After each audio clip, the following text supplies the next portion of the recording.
Hayden Hatton, this is Greg Kimberling. It's a pleasure to be here with you. Thank you for having me. Thanks for giving me an opportunity. Yeah, of course. So Greg has owned his own business. It is the Greg Kimberling Insurance Business Farmers Agency. He's had this for 32 years.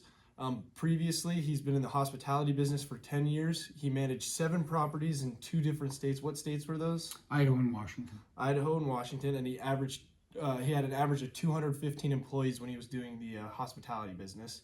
So you've had a lot of experience managing people. And then he graduated as a vandal in 1983. So it's a pleasure to be here with you. It's good to still be around. Yeah. So my first question I'd like to ask you is, can you share some methods you employ to motivate and inspire your employees here at the agency? I think every employee is a little different. I think you have to figure out what they want, what's important to them, what makes them want to come work and produce and do their job to the best of their ability. And so I don't know that there's one method, but if I were going to hire you, I'd be asking you what's important to you, what's the most important thing to you. And it may be your family, it may be some activity you're involved in or a group you're involved in, and then I would do whatever I could to help you be comfortable knowing that we're going to support you in what's important to you. And then at the same time, I want to find out what's important to you as far as your job is concerned, and then focus in on that, and between the two of us, figure out how we can deliver that together. Mm-hmm. From my personal experiences as an athlete, I find that it correlates a lot to my mentors and my coaches. Because each kid, to get the most out of each athlete, you do have to mentor them differently. You have to coach them differently. And so I find it interesting that you kind of employ that here as well. Well, when I was in the hospitality business, we had over 200 employees. And it's really hard to narrow that down. When I moved from hospitality to insurance, obviously I have a lot less employees, and it's easier to work with people. I'm a big person on saying thank you and great job, and it's been pretty common that I go around after we've had a good month and drop a few $100 bills on people's desks and just say thank you, or do something for them that's important to them. And so, I think we all need, no matter where we're at in life, we need somebody telling us that we're appreciated and we're doing a good job and we count. Mm-hmm. And so I've been lucky. I have multiple offices, and some of them have been as far as 500 miles away. But you have to take the time to do that. Yeah, for sure. Well, it sounds like you run a great business here, and I'm sure your employees really appreciate you. Well, I'd like to think so. Yeah. So leading off to our second question, how do you invest in your professional growth and your leadership development here? Well, for me, it's an ongoing process. I have a requirement as an insurance professional to get at least 20 hours of ongoing education. The other thing for me, though, in my farmers group and my financial services, I spend a lot of time going to conferences and meetings where I can find out what's the latest information that I need to be the most professional, client-focused employer that I can be. And so I'm 65 years old, and it's an ongoing process that hasn't stopped now. I'll do it for until I'm no longer in the insurance business. Mm-hmm. And I think that's something that the course that I'm taking really emphasizes, how learning and growth never truly stops. One of the best parts about my job is after 32 years, no day's the same, no week matches the last one, and I like that. I don't like just coming and doing the same thing. So every day I have is different, and it motivates me to do the best I can and to make sure that as a company we're providing the best possible service to the people who trust us. Yeah, and with so much variability in your company, you must be adaptive. You have to be willing to change. Every day. Mm-hmm. And, as you get older, sometimes you don't want to be as adaptive. But especially today with things changing so quickly, and society changing, and COVID and all those things that we went through. If you're not willing to change, you're going to get passed by. Mm-hmm. For sure. So, well, I can tell you're a great leader. In your opinion, what stands out as the most crucial quality of being a leader to your employees? being honest with them, making sure they understand what their expectations should be in their job, making sure that when they're struggling, they're being as honest with me about where they're at and what's going on. I think I want to motivate them, but I want to motivate them in the proper way, and looking somebody in the face and telling them the way things are is really important. Mm-hmm. That definitely goes a long way, and I think that's something that can be appreciated. By honesty is the most important policy. Some people appreciate it, some don't. Yeah. But that's just part of everybody's personality. Mm-hmm.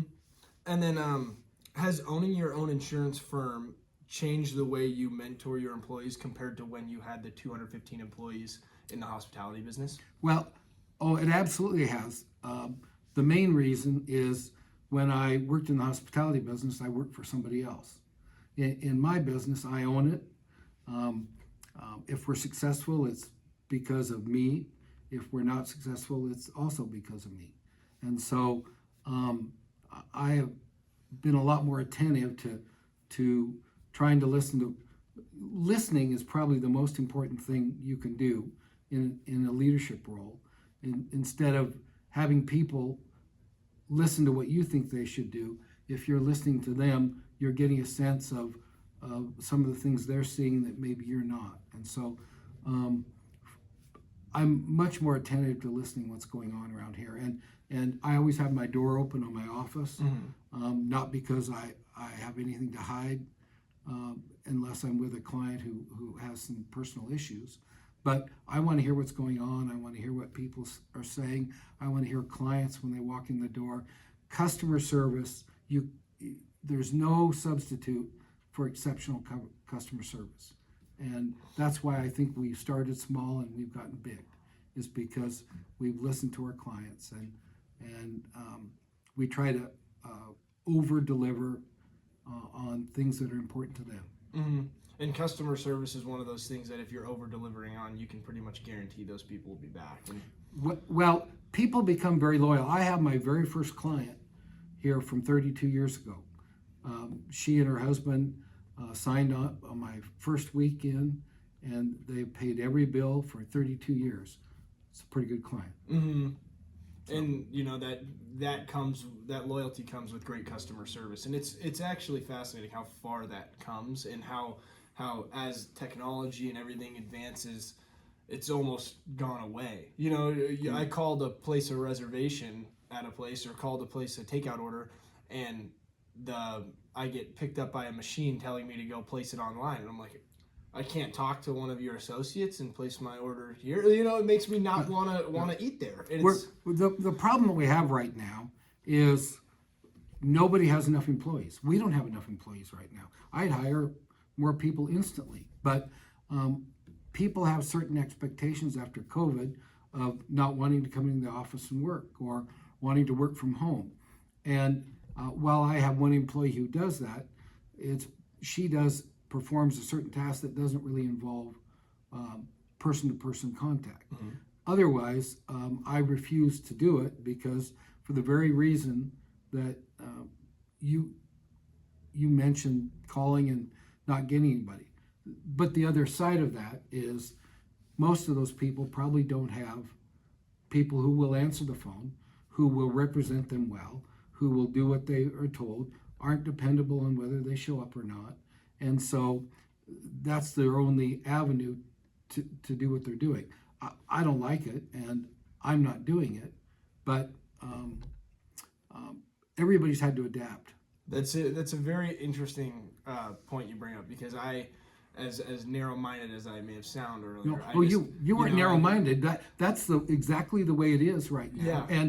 And I get just as frustrated as you when I call up a number over and over again, and I either leave a message or the message box is full, so you can't leave it. And you know, it's something that everybody is frustrated with.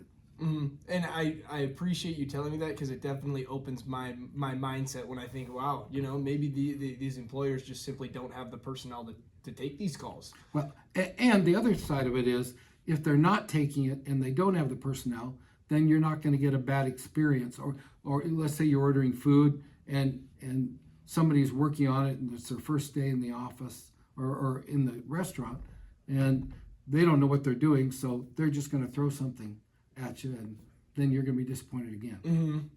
Oh yeah. So, well, that leads into a perfect avenue for my last question for you. If you could turn back the clock all the way back to when you were, you know, much younger, 32 years ago, just starting in this insurance agency, what would be one thing you'd tell your younger self?